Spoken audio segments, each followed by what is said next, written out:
नमस्कार। कौन कहता है हाथों की लकीरों में तकदीर होती है। कौन कहता है हाथों की लकीरों में तकदीर होती है। तकदीर उनकी भी होती है जिनके हाथ नहीं होते।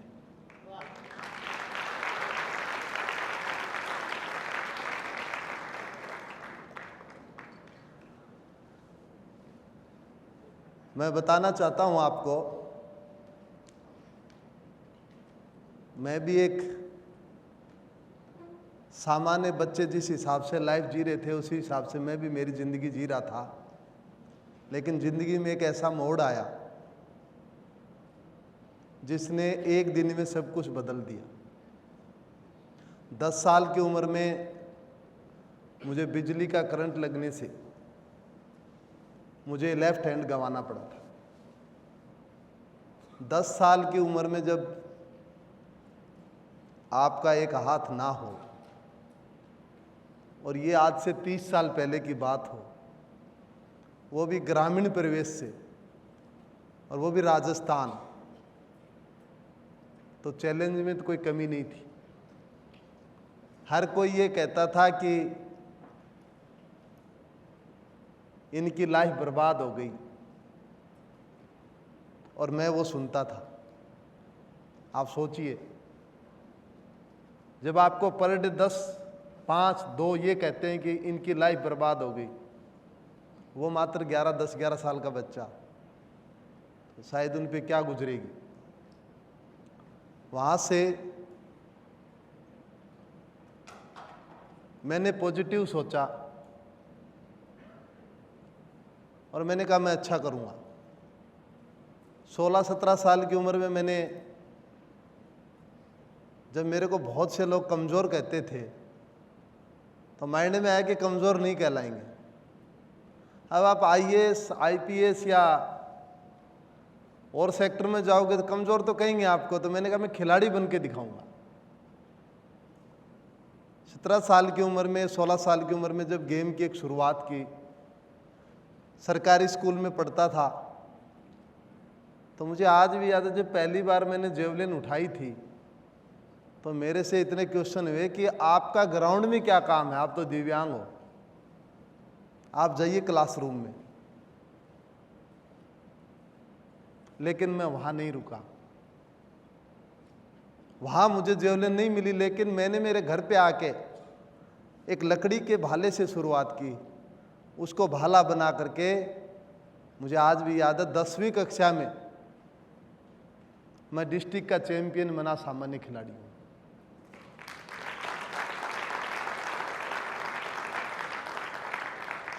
जब डिस्ट्रिक्ट का चैंपियन बना तो मुझे ये लगा अब मुझे कोई कमज़ोर नहीं कहेगा।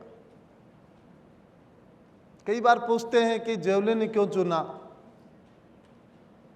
तो सरकारी स्कूल में कोई स्विमिंग पूल तो होते नहीं है, कोई बैडमिंटन कोर्ट नहीं होता। वहाँ हमारे 2-4 गेम थे सरकारी स्कूल में, फिजिकली टीचर करवाते थे। या तो आप रनिंग कर लो, या थ्रो कर लो, या कुश्ती कर लो, या कबड्डी कर लो।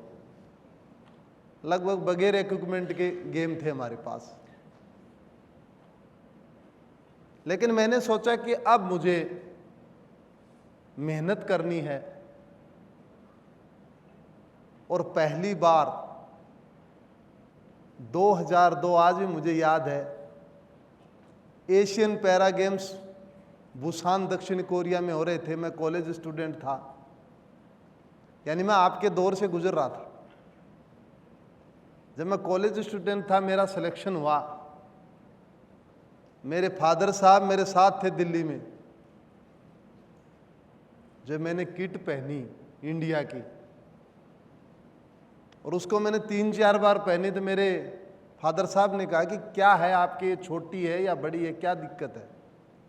तो मैंने उनसे कहा कि ये इंडिया की किट पहन के मुझे बहुत अच्छा लग रहा है, ये मेरे देश की किट पहन रहा हूँ। ये हमारी फीलिंग थी। पहले ही टूर्नामेंट में गोल्ड मेडल ही नहीं, एशिया का नया रिकॉर्ड ब्रेक किया।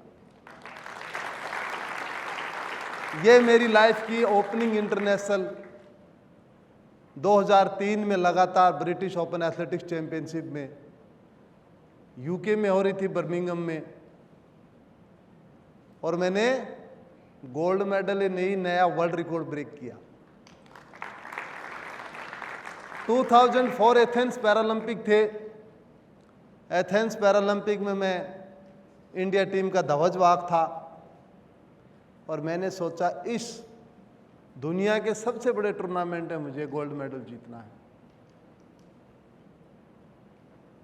उसमें गोल्ड मेडल ही नहीं, नया वर्ल्ड रिकॉर्ड भी ब्रेक किया। साथ में स्ट्रगल की स्टोरी देखिए आप। एक तरफ मैं देश के लिए ओलंपिक मेडल लेने जा रहा हूं, दूसरी तरफ जेब से पैसे लगा करके भी जाना पड़ रहा था उस समय। दोनों चैलेंज थे मेरे सामने। 2005 में मुझे महामहिम राष्ट्रपति ने अर्जुन पुरस्कार से नवाजा, और मेरी लाइफ में बहुत बड़ा बदलाव आया। 2008 जो बीजिंग पैरालंपिक थे, उसमें मेरा इवेंट नहीं आया। अब आपका इवेंट नहीं आता है, आप तैयारी करके बैठते हो और आपका एग्जाम नहीं होता है तो आपको दुख होता है। 12 में इवेंट नहीं आया, फिर लंदन पैरालंपिक में। अब 16 का मैं वेट कर रहा था। एक बार सोचा अब गेम छोड़ देना चाहिए, 35 के करीब एज हो गई। डिस्कशन फाइनल ये हुआ कि मुझे गेम करना है। तो जब मेरा रियो पैरालंपिक में इवेंट आया तो मेरे दोस्त ने पूछा मुझसे कि क्या आप पार्टिसिपेट करोगे? अब आप तो 35 के हो गए। तो मैंने उनसे कहा कि पार्टिसिपेशन ही नहीं, देखना इस गेम में मैं गोल्ड मेडल जीत के लाऊंगा। और मुझे किस्मत वाली बात ये है मेरे लिए, गांधीनगर में उस पैरालंपिक की मैंने तैयारी की, ज़्यादातर साई सेंटर में। गोल्ड मेडल नहीं, 12 साल पुराना वर्ल्ड रिकॉर्ड जो मेरे नाम था वो भी ब्रेक किया। प्रधानमंत्री जी से मिले मेडल लेने के बाद, उन्होंने बड़ी अच्छी बात कही उस समय कि देवेंद्र, आपने युवाओं को एक रास्ता दिखाया है कि हिंदुस्तान का खिलाड़ी पैरालंपिक में एक एक नहीं 2 गोल्ड मेडल भी जीत सकता है। उसके उपरांत भारत सरकार ने मुझे मेजर ध्यानचंद खेल रत्न से नवाजा। यह हिंदुस्तान के इतिहास में पहली बार था किसी दिव्यांग खिलाड़ी को यह पुरस्कार मिला। 12 में मुझे पद्म श्री मिला। अब यहां पे सबने मान लिया कि अब तो 35 साल उम्र होगी, ओलंपिक मेडल भी ले लिया, अब तो देवेंद्र शायद नहीं खेलेगा।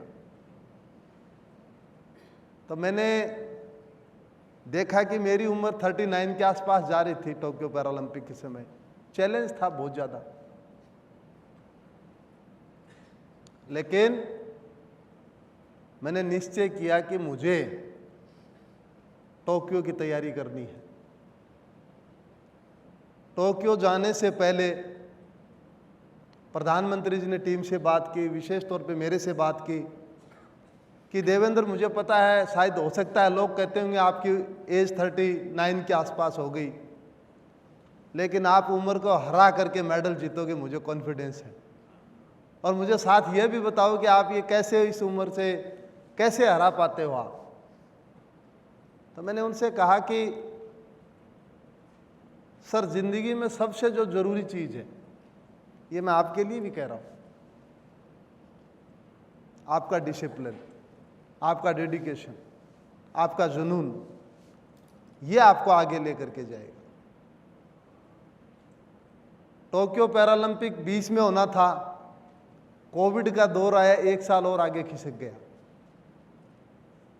टोक्यो पैरालंपिक में मैंने पार्टिसिपेट भी किया और सिल्वर मेडल भी जीता। लेकिन जब मैं मेरी यात्रा देखता हूं, जब मेरे पास सुविधाएं नहीं थी, आप 2004 एथेंस पैरालंपिक का एक वीडियो भी देख लेना। मैं 300-400 रुपए के स्पाइक्स में थ्रो कर रहा हूं, लेकिन मैंने कभी शिकायत ये नहीं की कि मेरे पास फैसिलिटी नहीं है। जब मेरे पास सुविधा नहीं होती थी तो मैं सोचता था कि मिल्खा सिंह भी एक खिलाड़ी रहे हैं जिन्होंने इतने हाई लेवल पे नंगे पैरों से दौड़े हैं। हमारे राष्ट्रपति कलाम जी के पास भूख तक नहीं होती, वो साइंटिस्ट बने हैं, तो क्यों नहीं मैं लकड़ी की जेवलिन से वर्ल्ड चैंपियन नहीं बन सकता क्या?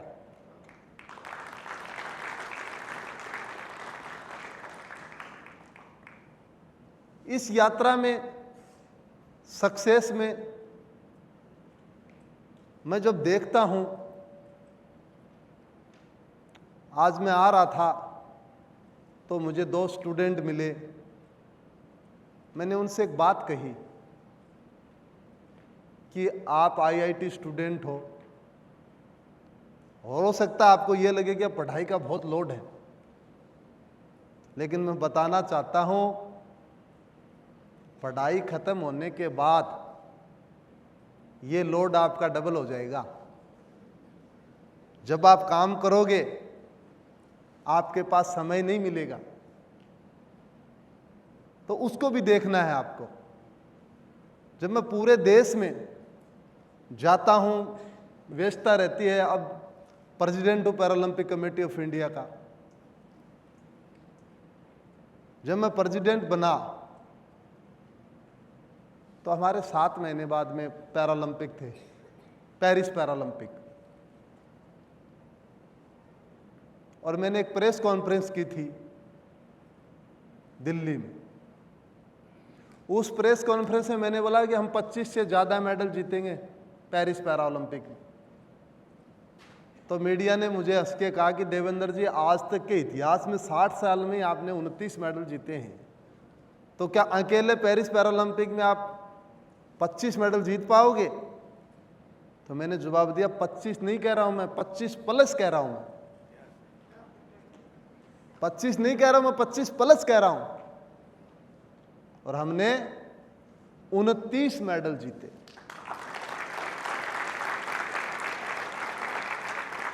उसके पीछे बहुत से कोचेज का भी योगदान रहा है, खिलाड़ियों का भी योगदान रहा है, एडमिनिस्ट्रेटिव के तौर पे भी योगदान रहा है, भारत सरकार का भी योगदान रहा है।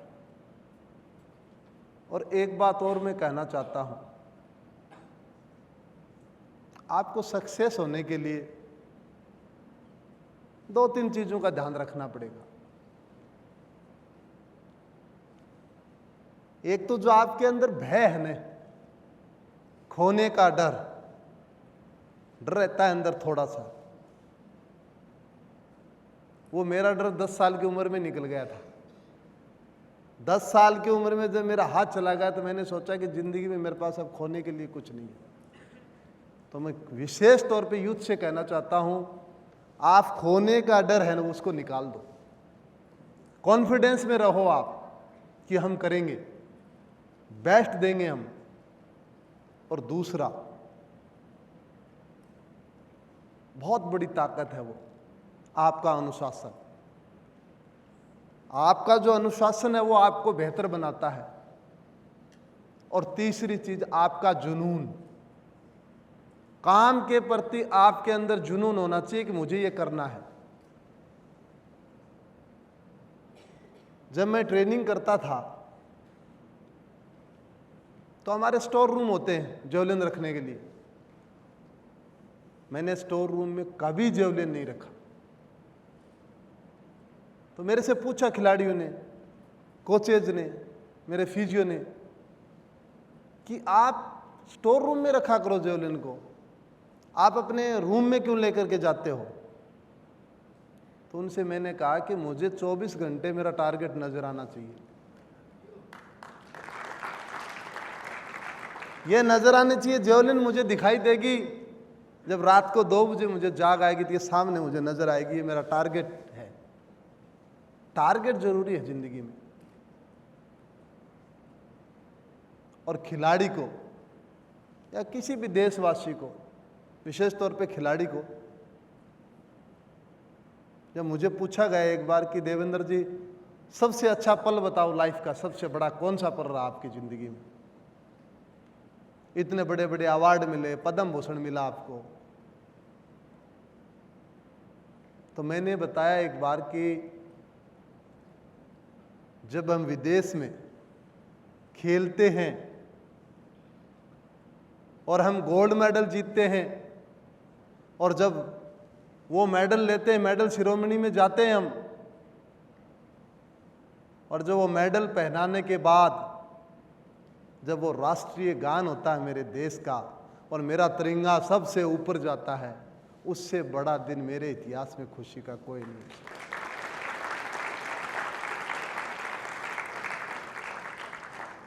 हमारी प्राथमिकता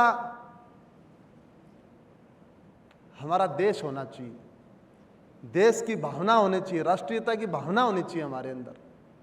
मैं देखता हूं कई बार छोटे छोटे काम होते हैं, लेकिन जब आप वो करते हो,